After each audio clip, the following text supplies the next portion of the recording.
kana Mali jala abadan nafa nafa bala o de kana jamana in ka bo gela min ba kan ka kuma ka ba kono ala ko ka ala kama ba awu trawre e bi fi bon sen wala bi taka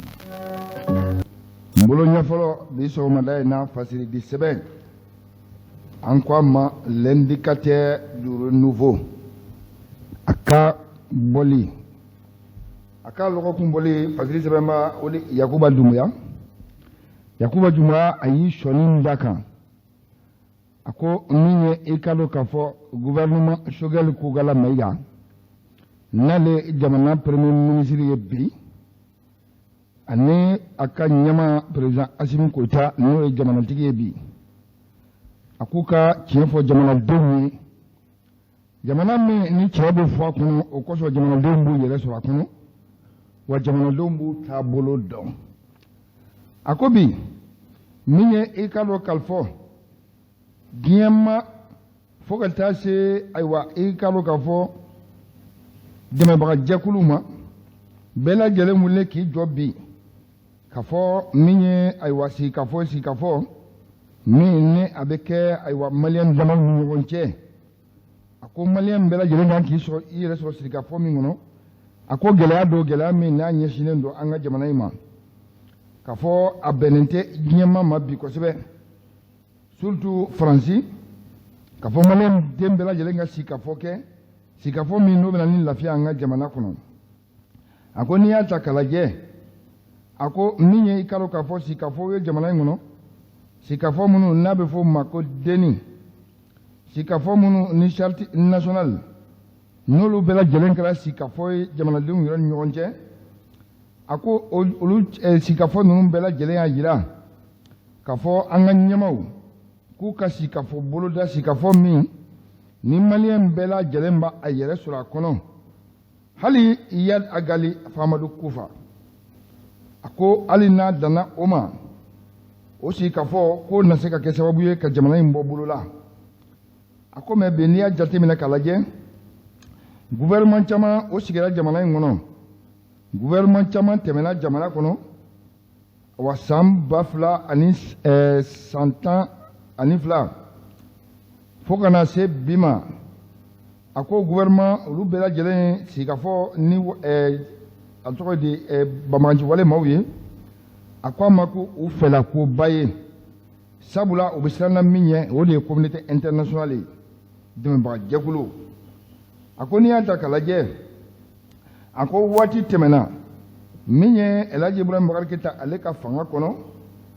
ako aye lima Mahmoud Diko wa alebla sikafo mi no kera aywa ikalo kafo lima Mahmoud Diko ani aywa bamanji wale ma do che jamana koroyan fanfe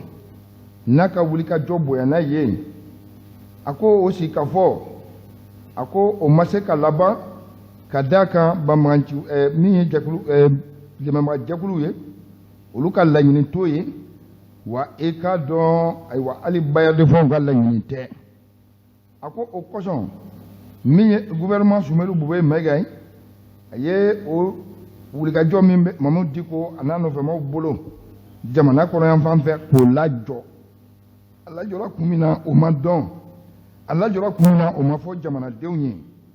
ako lu kra wale mi na kurutura jamana dewn kana ko do ako o bela jelen ko fe ako mi jamana ay wasi ka fo nu kranga jamana ere asuri fe an ako lu ya yira ka fo ma fa ba munu na be jamana ko ran fa ana chamanjela ban to ko shito la fa nga sika fo nyini goyi sika fo mi na be keni bamanji wale mawye wa bamanji wale mawro te koyi nu donendo wa ako abe munu mbulu ko sebe no ye yada agali ani Amadou Kufay ako bi